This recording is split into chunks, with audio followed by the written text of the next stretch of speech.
जी हाँ प्यारे साथियों, नमस्कार, गुड इवनिंग सभी को। तो सबसे पहले मैं जितेंद्र क्लासेस की इस ऑनलाइन कक्षा में आप सभी लोगों को बहुत बहुत आभार व्यक्त करता हूँ। प्यारे साथियों, आज आइए मिलजुल कर पढ़ते हैं। तहलका मचाओगे मेरी गारंटी है प्यारे साथियों, लेकिन आपको डेली जुड़ना पड़ेगा। याद रखना प्यारे साथियों, यदि हिंदी ग्रामर आपको कंसेप्ट वाइज पढ़ना है तो जितेंद्र सर के साथ जुड़ो, तहलका मचाओगे मेरी गारंटी है प्यारे साथियों। धैर्य रखना, धीरे चल रहे हैं पर इतना तो जरूर पता है, देर हो सकता है पर अंधेर नहीं हो सकता।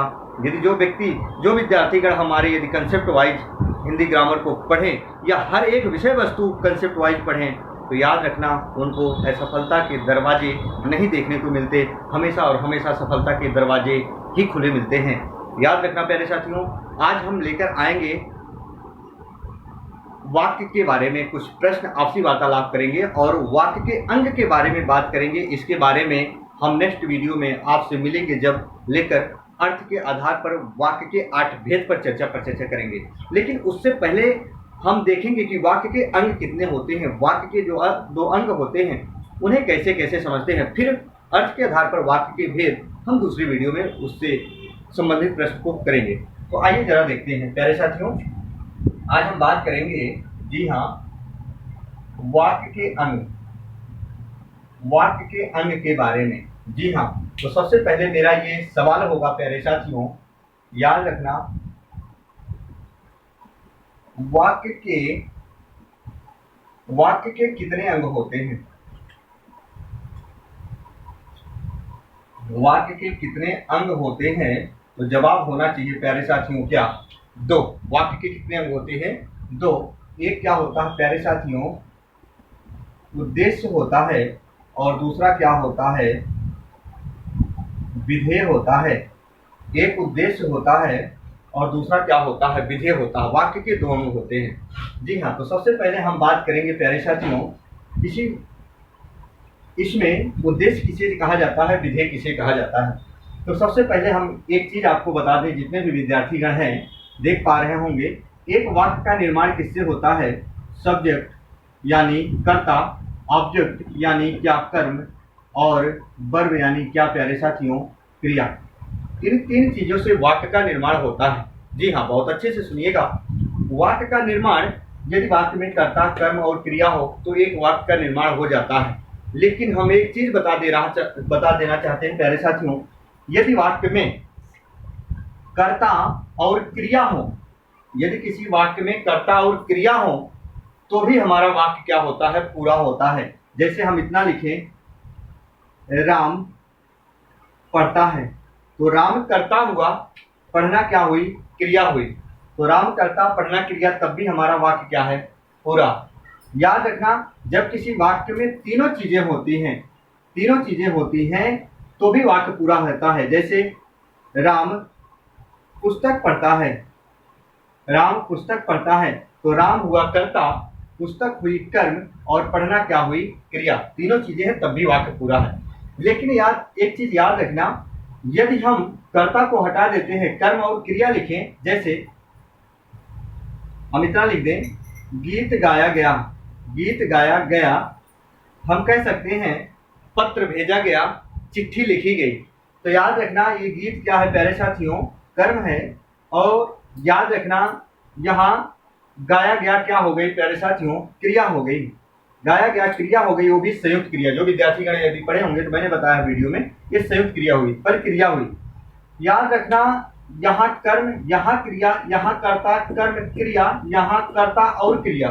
तो सबसे पहले आप देख पा रहे होंगे हर एक वाक्य में क्रिया जरूर मिल रही है।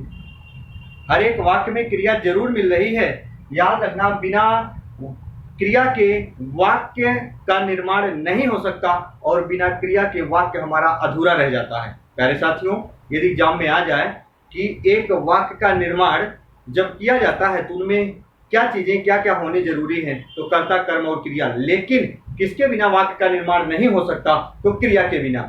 एक बार कर्ता नहीं रहेगा तब भी वाक्य पूरा हो सकता है, कर्म नहीं रहेगा तब भी वाक्य पूरा हो सकता है, लेकिन क्रिया नहीं रहेगी तो वाक्य पूरा नहीं होगा, वाक्य हमारा अधूरा हो जाएगा। और एक चीज ये भी बता दें, वाक्य का निर्माण 3 तरीकों से हो सकता है। जी हाँ, आइए अब जरा हम देखते हैं। जैसे हम यही लिख रहे हैं, राम पुस्तक पढ़ता है, राम पुस्तक पढ़ता है। प्यारे साथियों, तो इस वाक्य में जो राम है, तो राम क्या हो गया? कर्ता। पुस्तक क्या हो गई प्यारे साथियों? कर्म। और पढ़ना क्या हो गई? उसकी क्रिया। जी हाँ, किसी वाक्य में जो कर्ता होता है, किसी वाक्य में जो कर्ता होता है, उसी को क्या कहा जाता है प्यारे साथियों? उद्देश्य कहा जाता है। और कर्ता के बारे में जो भी कुछ बातें कही जाती हैं, कर्ता के बारे में जो भी कुछ बातें कही जाती हैं, उल्टी सीधी, उसकी भलाई उसकी बुराई, जो भी बातें कही जाती हैं प्यारे साथियों, वो किस में गिनी जाती हैं? विधेय में गिनी जाती हैं। किसमें गिनी जाती हैं? विधेय में गिनी जाती हैं। इसका मतलब ये हुआ, अब जरा ध्यान से सुनो, कई पुस्तकों में डिफिनेशन ये मिल जाता है या उसकी परिभाषा ये मिल जाती है कि विधेय किसे कहा जाता है। तो ये होता है कि उद्देश्य के बारे में कहा गया कथन ही क्या कहलाता है? विधेय कहलाता है। जरा पॉइंट कर कर याद रखना, हम यहाँ लिख दे रहे हैं। बहुत अच्छी बात बता रहा हूँ साथियों, अभी जरा देखना यहाँ मैं क्या लिख रहा हूं। पहले पॉइंट उद्देश्य के बारे में लिख रहे हैं। जी हाँ, जरा देखो, वाक्य में हमेशा कर्ता को ही याद रखना प्यारे साथियों, उद्देश्य कहा जाता है। क्या कहा जाता है? उद्देश्य कहा जाता है। कर्ता को ही उद्देश्य कहा जाता है। और दूसरा पॉइंट, जी हाँ प्यारे साथियों, दूसरा पॉइंट क्या है? उद्देश्य के बारे में चाहे कर्ता के बारे में, परिभाषा दोनों आ सकती है। ऐसे उद्देश्य या आप लिख करके लिख दे रहे हैं कर्ता, चाहे कहे उद्देश्य के बारे में या कर्ता के बारे में जो भी कुछ बातें कही जाती हैं, जो भी कुछ बातें कही जाती हैं, उसे ही प्यारे साथियों, उसे ही विधेय कहा जाता है। विधेय कहा जाता है। यहां तक की बात समझ में आ चुकी होगी। तो एक बार इसका स्क्रीनशॉट ले लो प्यारे साथियों। मैं और ही सरल साधारण शैली में इसको समझाने का प्रयास करूंगा। अभी आप अंगुली पे नचाओगे, भरोसा रखो। तो एक बार इसका स्क्रीनशॉट लो। जी हाँ, चलो जरा देखो, अब देखो हम प्रश्न क्या रखने वाले हैं। प्यारे साथियों, अब आप समझ चुके हैं, जैसे मैंने लिखा, राधा बाजार जाती है। राधा बाजार जाती है। अब इस वाक्य में याद रखना, राधा क्या हो गई? उद्देश्य। और बाजार जाती है क्या हो गई प्यारे साथियों? विधेय हो गई। लेकिन देखो, इस वाक्य में बाजार क्या है? बाजार ये कर्म है और जाना इसकी क्या हो गई प्यारे साथियों? क्रिया है। बात ध्यान सुना, बाजार कर्म है और जाति क्या हो गई? क्रिया हो गई। अब पॉइंट करके ये बिंदु आपको लिखना पड़ेगा। हमेशा और हमेशा याद रखना, कर्म और क्रिया, कर्म और क्रिया सदैव विधेय में गिनी जाती हैं। विधेय में गिनी जाती हैं। कर्म और क्रिया सदैव किसमें गिनी जाती हैं? विधेय में गिनी जाती हैं। जरा देखो, ये हमेशा याद रखना, या इस चीज को हम ऐसे देख लें। जरा देखो, जैसे मैंने यही कहा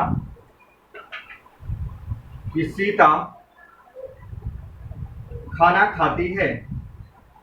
खाना खाती है, अरे ये हो गया क्या? कर्ता। ये हो गया क्या? कर्म।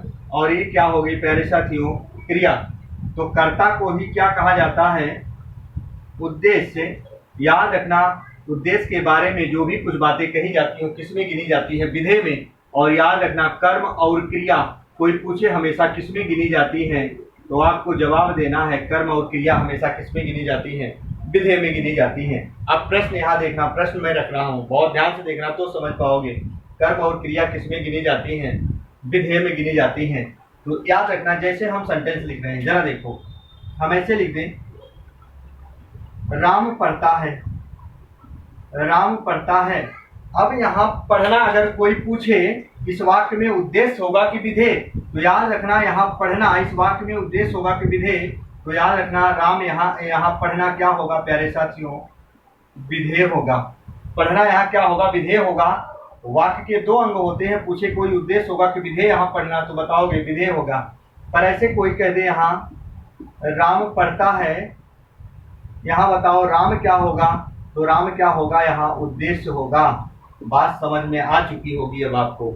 याद रखना प्यारे साथियों, यही वाक्य के दो अंग होते हैं, उद्देश्य और विधेय होते हैं। विधेय में कर्म और क्रिया दोनों गिनी जाती है, पर याद रखना उद्देश्य में क्या होता है, सिर्फ कर्ता होता है। तो इसका एक बार स्क्रीनशॉट ले लीजिए प्यारे साथियों।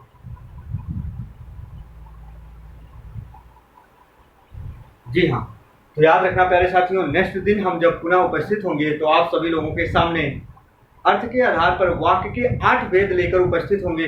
तहलका मचाओगे प्यारे साथियों, लेकिन कंसेप्ट वाइज सीखना है। तो तब तक के लिए मित्रों, जय हिंद, जय भारत।